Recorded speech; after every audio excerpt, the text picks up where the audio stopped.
ఏంటి ఏమన్నా షూటింగా? అంత హుషారుగా ఉన్నావేంటి? ఏమన్నా ప్రాబ్లమా? అవును, బబ్లూకి స్పోర్ట్స్ లో ఫస్ట్ ప్రైజ్ వచ్చింది. అయితే తల్లిగా ఆనందించాలి గాని దిగులెందుకు? పేరెంట్స్ డేకి వెళ్ళి ఆ ప్రైజ్ తీసుకోనని గొడవ చేస్తున్నాడు. ఏ? వాళ్ళ డాడీ ఫంక్షన్ కి వస్తేనే తను వస్తాడట. అవును, పేరెంట్స్ డే అంటే తల్లిదండ్రులు ఇద్దరు ఉండాలిగా. దుబాయ్ నుంచి మీ ఆయన రమ్మను. ఉంటేగా రావడానికి. అంటే మన ఇద్దరి కథలు వ్యాధులు ఒకటే. నేను నా భర్తకి విడాకులిచ్చి 5 ఏళ్లైంది. విడాకులు ఇచ్చావా? ఏ?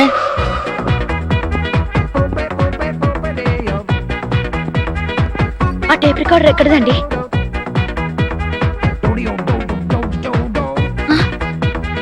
ఇవన్నీ ఎవరివి? మీకు వచ్చే జీతం 3000. ఇవన్నీ ఎలా కొన్నారు? చెప్పాలా?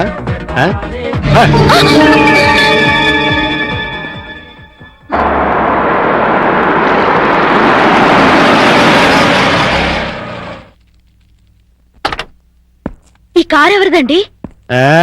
నీ మొగుడిది.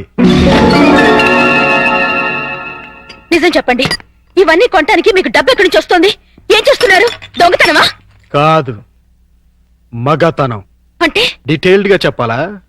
అయితే విను. మా ముసలి బాస్కి వయసులో ఉన్న మంచి పెళ్ళం ఉంది. దానికి తోడు అవసరమైంది. ఆ అవసరం నన్ను తీర్చమంది. ఓకే అని సుఖ పెడుతున్నాను. అది హ్యాపీగా డబ్బు పెడుతోంది. 2 సంవత్సరాలు ఇలాగే కంటిన్యూ చేస్తే మనం లక్షాధికారులు అయిపోవచ్చు. డబ్బు కోసం వ్యభిచారం చేస్తున్నారా? ఆడది చేస్తే వ్యభిచారం, మగాడు చేస్తే శృంగారం. ఇలాంటి వెధవ పనులు చేసి నాతో వచ్చి చెప్పడానికి మీకు సిగ్గుగా లేదు? సిగ్గెందుకు? ఇక్కడ నీతో ఏం చేస్తున్నానో అక్కడ అదే చేస్తున్నాను. That's all.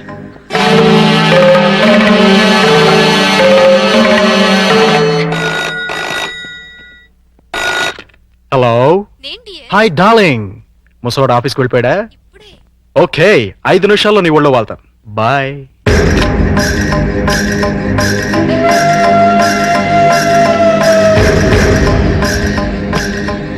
ఏమండి, ఈ చీర ఎలా ఉంది?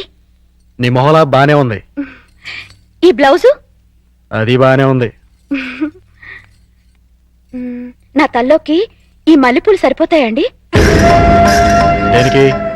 మగాడికి మూడు రావడానికి. ఇప్పుడు 3 నీ ఎదో మౌన్ చూస్తే రాదు, నా బాస్ పెళ్ళం చూస్తే వస్తుంది. ఈ పూలు పెట్టుకునేది మీకు 3 తెప్పించడానికి కాదు. మరి కోటిలో ఓ ముసలి మార్వాడి సేటు ఉన్నాడు. నేనంటే పడి చస్తున్నాడు. కడుపుతో ఉన్నాను అని చెప్పినా కూడా పర్వాలేదు రమ్మంటున్నాడు. ఫ్రీగా కాదులేండి, గంటకో 50,000 ఇస్తానంటున్నాడు. మీరో గంట నేనో గంట కష్టపడ్డాం అనుకోండి, రోజుకో 1,00,000 వస్తుంది. సంవత్సరం తిరగకుండానే కోటీశ్వరులు అయిపోతారు. తప్పే ఉందండి. భర్త అడుగుజాడల్లో నడవడం భారీగా నా ధర్మం. మీరొక్కరే కష్టపడి సంపాదిస్తుంటే నేను ఇంట్లో కూర్చొని తినడం ఏం బాగుంటుంది చెప్పండి? అందుకని ఒళ్ళమ్ముకు సంపాదిస్తావా? మీరు ఒళ్ళు అమ్ముకునేగా సంపాదిస్తున్నారు. ఎంత ధైర్యమే నీకు? నువ్వు ఒక్క చెంప వాయిస్తే నేను 2 చెప్పులు వాయిస్తాను. నేను ఒక్క తప్పుడు మాట అన్నందుకే అంత కోపం వచ్చింది. మీరు చేస్తున్న పాపానికి నా కడుపు ఎంత రగిలిపోతుందో తెలుసా? నేను మగాణ్ణే. అయితే మీకో నీతి నాకో నీతా? నీ పెళ్ళాం అంత పవిత్రంగా ఉండాలని నువ్వెలా అనుకుంటున్నావు? నా మొగుడు అంతే పవిత్రంగా ఉండాలని నేను కోరుకుంటాను. మర్యాదగా ఆ పాపిష్టి సొమ్ముని తగలబెట్టి నీతి నిజాయితీగా ఉండండి. లేదంటే తెగ తెంపులు చేసుకుపోతావా? మీరు మారకపోతే ఖచ్చితంగా అదే పని చేస్తాను. అయితే నేను మారను. నాకు నీకంటే డబ్బే ముఖ్యం. దానికోసం ఏ వెధవ పనైనా చేస్తాను. నువ్వు వెళ్ళిపో. వెళ్ళు. వెళ్ళవే. ఏంటి అలా చూస్తున్నావు? వెళతానన్నావుగా, వెళ్ళు. వెళ్తాను. నీలాంటి పాపిష్టి వెదవకి పెళ్ళంగా పడి ఉండటం కంటే మొగుడు వదిలేసిన పెళ్ళంగా ఉండటమే మంచిది.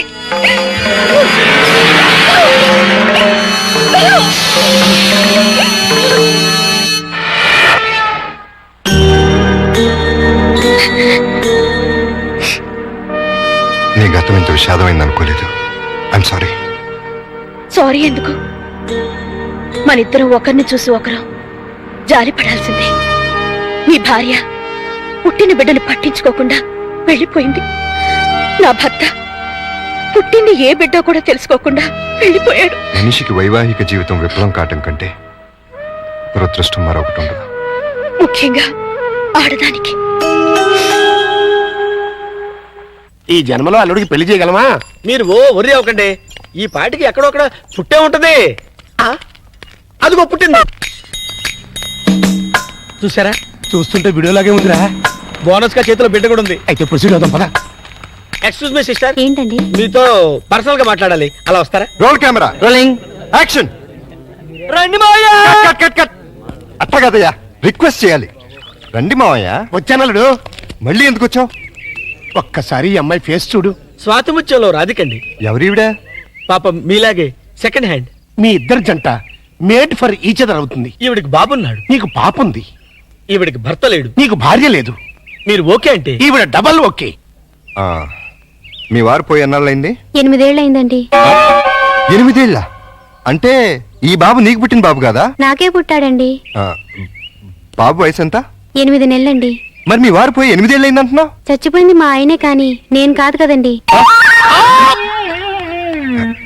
మావయ్య ఒకసారి వెళ్ళరా. అర్థమైపోయింది. నేను తర్వాత కలుస్తా. రండి. వెళ్ళండి. పిలిచినప్పుడు వెళ్ళకపోతే బాగుండదు. ఇంకొకసారి ఇలాంటి అదవ పని చేసావంటే మావయ్యను కూడా చూడను, మట్టర్ చేసేస్తా. భోజనం రెడీ. డాడీ రేపు మా స్కూల్లో పేరెంట్స్ డే. మాకు తెలుసు, మా పప్పికి గోల్డ్ మెడల్ కూడా ఇస్తున్నారు. కానీ తీసుకోవడానికి మీ పప్పి వెళ్ళటలేదు. ఏమ్మా, మా పప్పికి ఏమైంది?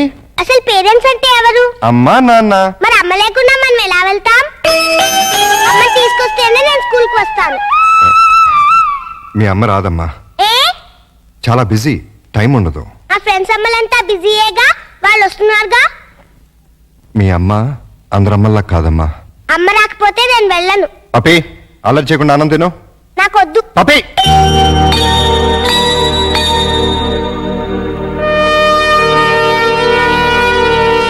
రమ్మని ఫోన్ చేశావు దేనికి? నీకొచ్చిన ప్రాబ్లమే ఇప్పుడు నాకు వచ్చింది. ఏంటి? పేరెంట్స్ డేకి వాళ్ళ మమ్మీ రాకపోతే పప్పి కూడా వెళ్ళని మారం చేస్తుంది. తల్లి లేదంటే తట్టుకోలేదని ఆ పసిబిడ్డను బాధ పెట్టడం ఇష్టం లేక ఇన్నాళ్ళు అమ్ముందే వస్తుంది అని భ్రమ పెట్టి పెంచాను. నిజం చెప్పలేదు. నేను అలాగే బబ్లుని నమ్మించాను. ఇప్పుడు అదే ప్రాబ్లం అయింది. నీ బాబుకి తండ్రి కావాలి, నా పాపకి తల్లి కావాలి. మన ఇద్దరం భార్యాభర్తలు ఎందుకు కాకూడదు? మరో రకంగా అనుకోవద్దు. భార్యాభర్తలంటే పెళ్లి చేసుకుని కాపురం చేద్దామని కాదు. రేపు ఒక్కరోజు వాళ్ళ కోసం తల్లిదండ్రుల్లా నటిద్దాం. ఇది తప్పో ఒప్పో నాకు తెలీదు, కానీ ఆ పసి మనసును సంతోష పెట్టడానికి ఇంతకన్నా నాకు వేరే మార్గం కనిపించలేదు. ఏమంటావ్? సరే. అమ్మో, ఇదేంటిది? ఫంక్షన్ పెట్టుకుని మా పప్పి ఇంకా రెడీ కాలేదేంటి? నేను రానని చెప్పానుగా. మమ్మీ వస్తే వస్తానన్నావుగా. మమ్మీ రాలేదుగా. వచ్చిందిగా. ఏది? ఇదిగో. నువ్వు నా మమ్మీవి కాదు, ఎగ్రింటి రాక్షస ఆంటీవి. కాదమ్మా, నేను నీ అమ్మని. అమ్మవైతే మా ఇంట్లో ఉండకుండా ఎగ్రింట్లో ఎందుకుంటావు?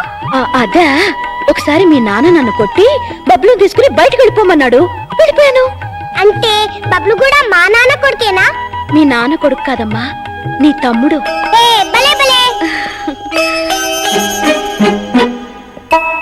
Hello mister. నేను మిస్టర్ని కాదు, మీ డాడీని. నువ్వు డాడీ అయితే మరి మా మమ్మీని ఎందుకు కొట్టావు? మరి మమ్మీ నిన్ను కొట్టింది కదా, అందుకే నేను మమ్మీని కొట్టాను. మమ్మీ నువ్వెందుకు నన్ను కొట్టావు? అది నువ్వు పప్పిని కొట్టావు, అందుకని నేను నిన్ను కొట్టాను. బబ్లు నువ్వు ఎప్పుడూ నన్ను కొట్టకు, అప్పుడు మమ్మీ నిన్ను కొట్టదు, నాన్న మమ్మీని కొట్టాడు. ఇంచక్క అందరం కలిసి ఉండొచ్చు. అలాగే కలిసి ఉందాం గానీ ఫంక్షన్ టైం అవుతుంది, త్వరగా రెడీ అవ్వండి. Run run run run run run run. ఆలస్యమైనా మంచి అమ్మాయిని సెలెక్ట్ చేసుకున్నందుకు, ప్రియా నువ్వు భార్యాభర్తలైనందుకు కంగ్రాచులేషన్స్ అమ్మా. ఇప్పుడు నువ్వేం చేయాలంటే, ఏంటలేదు హనీమూన్ కి టికెట్లు ఏమైనా ఏర్పాటు చేయనా? ఇదిగో నువ్వు మరీ దూరం వెళ్తున్నావు. మేమిద్దరం పెళ్లి చేసుకున్న భార్య భర్తలు కాలేదు, మరి పేరెంట్స్ డేకి పిల్లల్ని సంతోష పెడదామని అమ్మా